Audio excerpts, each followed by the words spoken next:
There is nothing worse than going to start a small maintenance or fix-it job around the house and not having the right tool. So today we're going to look at 15 tools that you need to have in your toolbox. Now, obviously, you won't be able to fix everything that needs fixing with just 15 basic tools, but you're going to be well on the way to having what you need to take care of those little things that you need to do around the house. And make sure that you watch right the way through to the end of this video, because I'm going to give you 3 bonus tools that will up your game. Let's get started. One of the things I like to remind people of is safety first. And this is not even part of my tool countdown, but I think it's really important that you have proper eye protection and ear protection, especially if you're going to be using power tools. First of all, you need a tape measure, something that will come out and retract. One of the things is you can get them at various lengths. Probably this one here is 8 meters or 26 feet if you are using the American system or British system. And that's probably about as long as you want, because most of the time we don't need anything much bigger than that for stuff that we're doing around the house. And they retract a lot easier back into the case when you need them. One of the things I like about my tape measure is it's got measurements in both metric and in standard measurement systems. So we can measure whatever we need to and kind of build to whatever specifications that are required for the job. You are going to need a set of basic screwdrivers. And, you know, really, if you got one of each, that'll take care of most of it. You can get them usually in multiple sets, but usually a number 2 Phillips, which is the crosshead, a number 2 flathead screwdriver, and a number 2 Robertson or red Robertson is the one that you want. For those of you who don't have the Robertson screwdrivers, they're the ones with the square head at the top. But another thing that you're going to need is a good hammer. Now, I've had this one for quite a while. You can tell it's got some nice little rust and a patina on it. I think I probably got it about 30 years ago, and I bought a really good hammer at that time because I knew it was something that I was going to keep on using. And if you buy the cheaper ones, they tend to bend, or some of the wooden ones, they tend to split down the middle. And so making sure that you've got a quality hammer is going to be a good investment for you, because it's going to be something that you're going to be using for years to come, and you're not going to have to buy another one. We're going to talk about pliers. These are a set of vice grips, and you can adjust these to whatever size you want, and they actually lock into place. And that is a fantastic thing, because sometimes you just need to have something that you're holding right into place, or to hold something still while you're turning something else. We also have your standard pliers. A set of needle nose pliers is really good for getting into some of those tiny spaces and being able to grab or to turn or to adjust something. They're also good for shaping wire so that you can fit a screw through them and kind of tighten that up so you can fix a junction or whatever else you're doing. Our next tool is, yes, you guessed it, the Crescent Wrench. And this is great because you don't have to have a full set of spanners. You can just adjust this one to the right size that you need. Mine is great because it's got a nice little gauge right here that tells me exactly how wide the jaws are, so that I can just grab onto the nut I'm trying to turn or the bolt and give it the right turn at the right size. While we're talking about wrenches, we also need to talk about this boy. This is a pipe wrench, and these are great for when you're having to fix anything that has to do with your plumbing. You're always going to have that kind of extra girth that these have. Next on the list is a putty knife, and I also included with the putty knife this here, which is a painter's tool. And these are great for like scraping, or if you're spackling, putting little filler into holes. And what's also good about this one is it also has the ability of being able to have this nice curved spot here, so you can actually clear off your rollers. So it's kind of a versatile little handy tool that you can use. No set would be complete without one of these. These are Allen wrenches, and you can get them in both metric and standard sizes. And I recommend that you get a kit that has both of them. And they're just a great little tool to have around when you have all those things that need to be put together when you go to the Swedish furniture store and you've lost the little wrench they give you. These will help you get it back together. Next up, we have a pair of wire cutters, and these are great just for stripping wires or cutting wires, even shaping wires a little bit. Anytime you've got something where you've got wire involved, these are a great tool to have.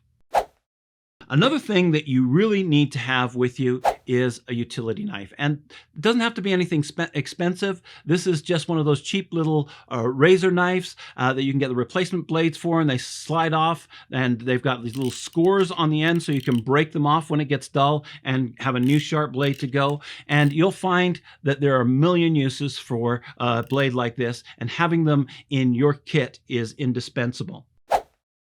Now, this is an interesting item. This is a Carpenter Square.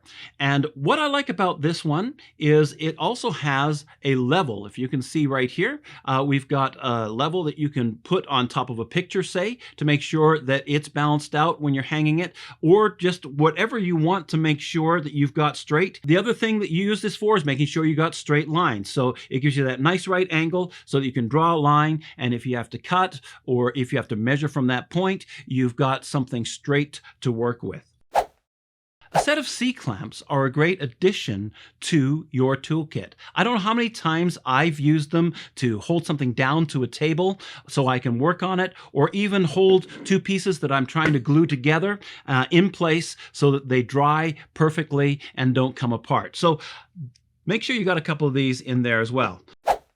One of the next things you're going to need is a saw, and this is just your general crosscut saw, and these are great for cutting wood, anything wood that you've got to cut. I've also got the same saw, but I've got it smaller so it fits into my toolkit, and this is also a great addition if you're going to be mobile or you don't have the space for that long draw when you're actually sawing. But you only need one in your basic toolkit. While we're talking about saws, we also need to mention the hacksaw, which is our next tool on the list. If you look at a hacksaw, you'll notice that the teeth are a little different. They're smaller and closer together. And that's because this is specially designed for us to use to cut through metal and through plastics. So this is generally used when you're cutting pipes, or maybe you've got some metal corner beading or something like that, and you can just kind of hold that in place and just use that to cut very carefully back and forth. This will work where your crosscut saw won't touch it at all.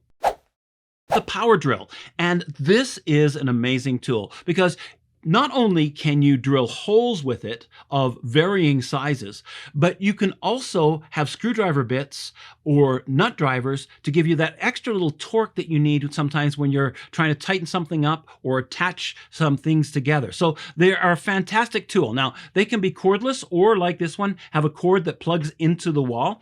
And this one here has a keyless chuck. Now, the old chucks used to have these keys that you used to have to wind and tighten up the bit in the hasp here, but these ones you can just tighten with your hands. So if you're getting a vintage one, you may notice that there's some little ridges there. Make sure that you get the key with it so you can actually just tighten it up together. You also have a speed control right here at the bottom, and you can just make it go faster or slower, so you can adjust the speed it's turning, and you can have it go forwards and backwards. So backing things out is also easy with it. So that's the 15, but I told you I was going to have 3 more, so here are your 3 bonus tools. Our first bonus tool is a miter box, and this one actually comes with a saw so that you can cut things at angles. And this is really great for if you're doing baseboards around your house, or you want to build frames for something. You can actually cut at an angle that's already measured, and the box actually holds your saw in place while you're making the cut. So it's really good for helping you to make those straight cuts you need to make. My second bonus item is a micrometer. Now, this is really great for measuring small things. My brother-in-law is amazing. He can just look at a bolt or nut and tell you what size that is just by kind of looking at it. I am useless when it comes to guesstimating. So what I do is I use this particular device here, and you just kind of snug it up around, and you look in the gauge here, and it will tell you exactly the size of the bolt that you're using.